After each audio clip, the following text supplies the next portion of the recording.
And then some of the guys were going crazy, and I just said, you know what? Hit the head and hit the dust is so terrible. You set the cars off that close. No, but really quickly passing and catching up quick, really early. I find you okay. Yeah, I'm okay. That's good. It was just rock, because I pulled over, the flipping car went past, and the dust, honestly, just unreal. And like, you can't even go if you went like, say that's the track. I was trying to go out like this to get out of it. On a bike, you can, when a bike's going along, you can just get out the side a little bit, either side, because the wind's usually blowing one way or the other. It's not nice, but it's, you know, you've got to pay attention, you've got to flip and watch, because if you're just off the track, there's holes in rocks and all sorts.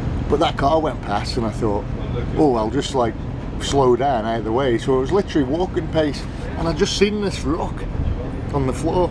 There was loads of rocks, but I just seen a biggish one.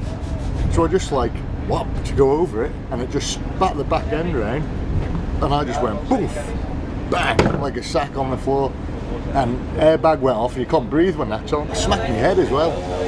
So that just knocked me wind out of the sails then, and I thought, you know what, and it was going really good until then.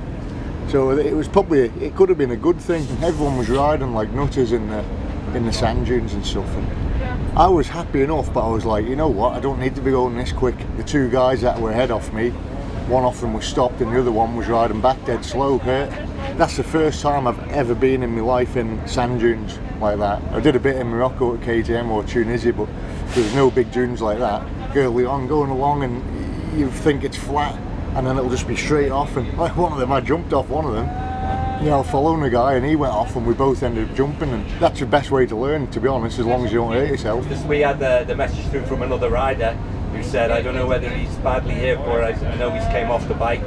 And yeah, that was when I got to the fuel, because my airbag, I had to change the cartridge and stuff on that, so I ended up like 3 or 4 minutes sat there getting that done, which is not ideal, but what to do, I didn't want to ride without it. I reckon the last 100k I rode the best I've done on my own. I was pretty much on my own the whole time.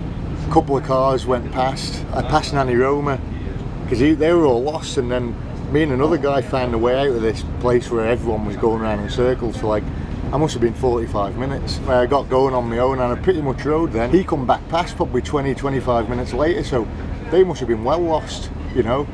And you think with them guys, they've done the Dakar 25-30 times on bikes and in cars and won it, you know, and they're going around in circles. It just shows you, if you just miss the right way, which I was good up until then, I was really concentrating, but I think there was like cars going that way, there was bikes going that way.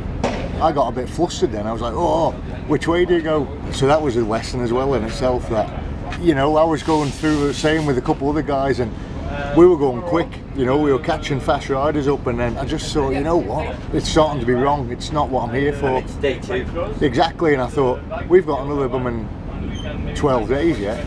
I'm a bit annoyed because I'd backed right off, and then when this car come past, I was just trying, right, get out of the way, because the last thing you want is one of them things ploughing over the top here. Then I just clipped a little rock, you just couldn't see a thing.